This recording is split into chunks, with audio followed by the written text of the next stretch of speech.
London, one of the most famous and most visited cities in the world, with over 21 million international visitors in 2024, but it's also one of the most expensive, with living costs averaging more than £3,200 a month. Still, some of the city's best experiences are completely free, and in this video, I'll be showing you some of the best things you can do in London without spending a single pound.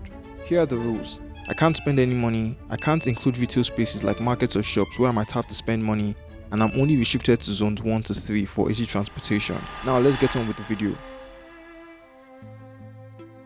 The first free spot on our list is St. Dunstan in the east, the remains of a ruined Gothic church which has been transformed into a public garden. Hidden in the heart of London, this church was initially built in the 1100s but severely damaged during the Great Fire of London in 1666. It was later rebuilt by Sir Christopher Wren, only for it to be damaged again during the bombings of the Second World War. However, Wren's tower and steeple survived the bombings. In 1970, the City of London decided to convert its remains into a public garden, and today it's a quiet oasis, a hidden gem for photographers, locals, and anyone looking for a peaceful escape right in the middle of the city.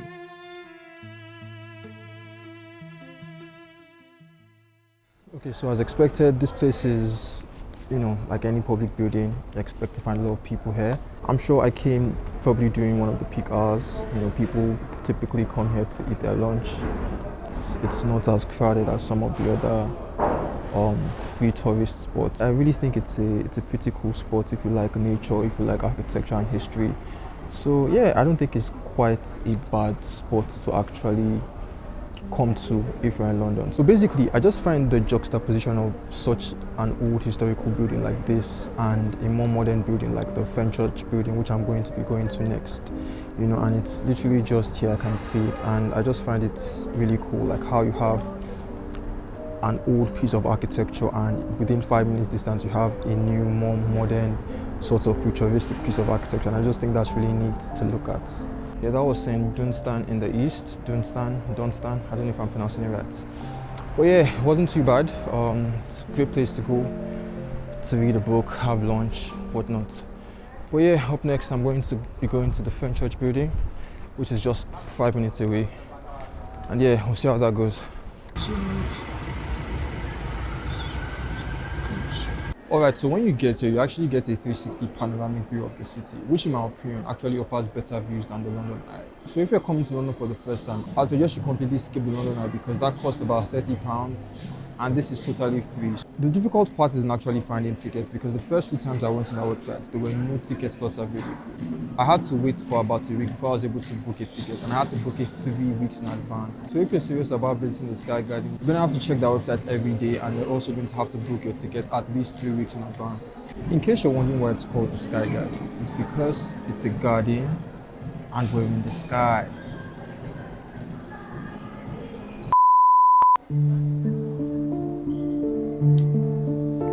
There's no amount of money that pay me to do that job.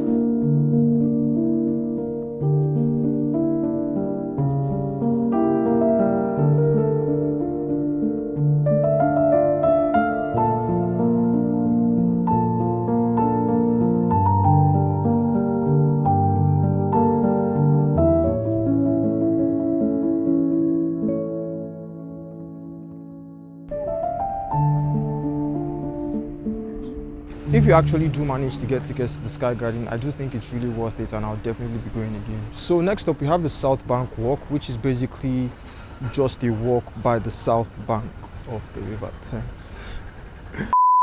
Stretching about 2 miles along the Thames, the Southbank runs from Westminster Bridge all the way down to Blackfriars. The walk offers some of the best free views of Big Ben, St. Paul's Cathedral and the City of London skyline.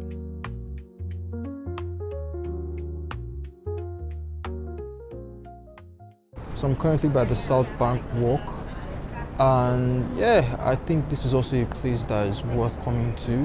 You get really nice views of the city, nice views of Central, nice views of St. Paul's Cathedral, especially when you get up to the Millennium Bridge. And along the walk you also get a bunch of other free stuff like the Tate Modern Museum. You also have street performances which are free, but I mean, courtesy demands that you leave a tip.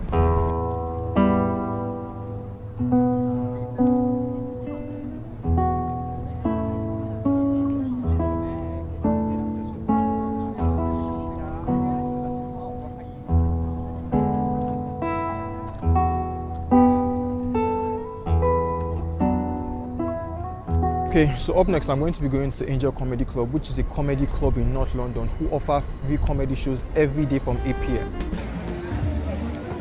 Just got myself a ticket, and fortunately for me, I am actually number 1, so hopefully I get front row seats, I don't know, but yeah, looking forward to it.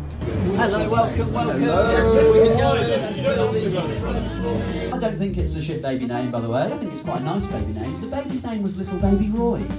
I think that's quite a sweet name. Have we got any Roys in? It is a name that's dying out, to be fair. It's kind of on the way out. Amazing. Okay, so we've got my guy in from Nigeria. Have we got anyone else from international shores? Give me a woo again. Whereabouts are you from? That was Angel Comedy. It was really, really good, especially the last guy. But unfortunately, I wasn't able to get any videos because it's like new material and it's original, so I wasn't able to get any videos. It is free, but at the end, they do encourage you to support them. And because I have some comedian friends and I know how hard stand-up comedy is, I did support them with £10, but you don't have to, it's completely free of charge. And I know, yes, that's me breaking my rule, but I do feel that, you know, if I'm gonna come here for free and have the time that I did have there, it's worth, you know, giving them at least £5. So yeah, basically that's it for today. I'm gassed, and yeah, see you guys tomorrow.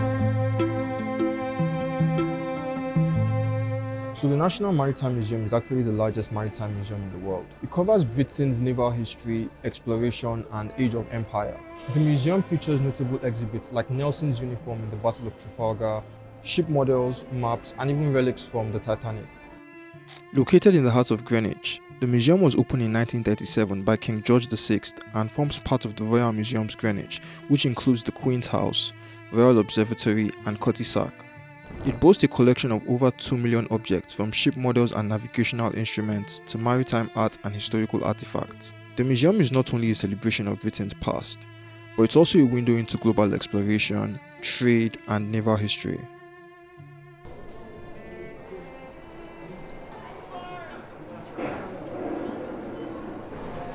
Guys, I think this is the guy from Titanic. Just realized that the ships are on top of the table and they put the submarines under the table because the submarines are underwater. If that's not clever, I don't know what is.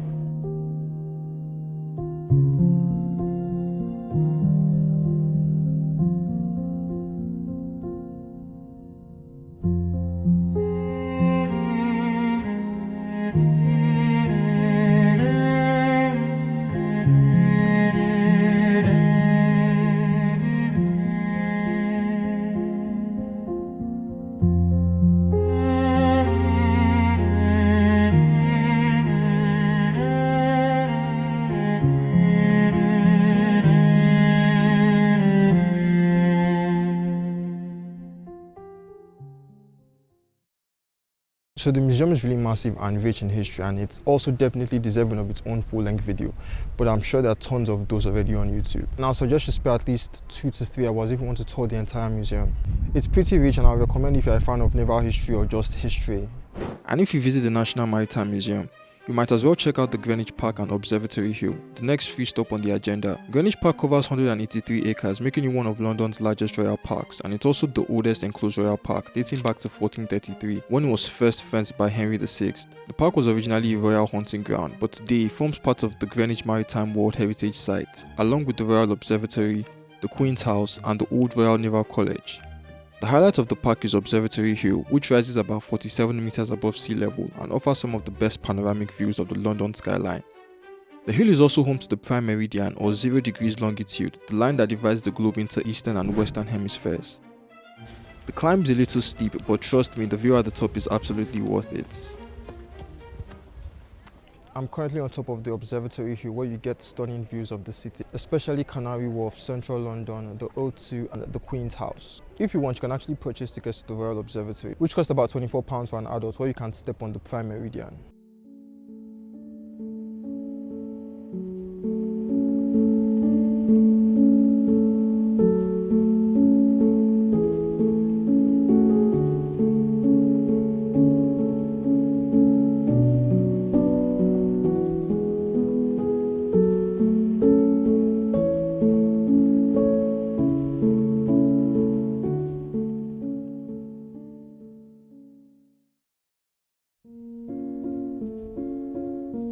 Tate Modern is an art gallery located in London, housing the UK's national collection of international modern and contemporary arts. So this building was formerly the Bankside Power Station, which was designed by the same architect that designed the Battersea Power Station.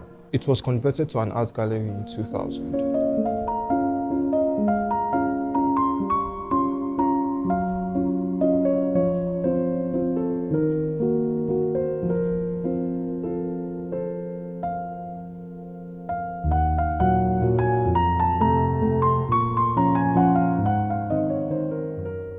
If you're a fan of modern and contemporary art, I do think this is a place worth visiting, although I did find some of the artwork a bit questionable.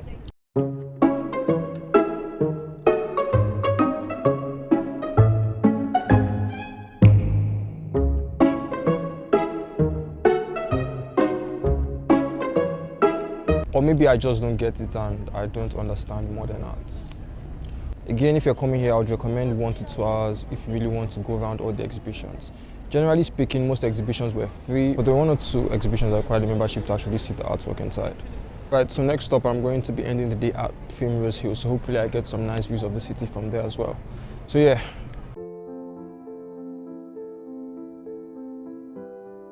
Alright, so to end up the day, I'm currently at Primrose Hill, which is one of the highest natural points in London. It sits at 213 feet above sea level and it offers one of the best panoramic views of the city. Ideally, this would have been a great place to watch the sunset, but the sunset is actually behind me. So instead of watching the sunset, I'm sure this would be a good place to watch the sunrise. I do think this is one of the best places for a date or a picnic, as most people here are coupled up. But yeah, solo travelers like myself will just have to keep on riding it solo. After a long couple of days exploring London's free gems, I think this is the perfect spot to end it, high above the city, taking in some of London's best views. And those are just some of the many free things you can do in London, but I know I couldn't cover them all, so tell me, what are your favorite free spots in London? Let me know in the comments. Thanks for watching and I'll see you guys in the next one.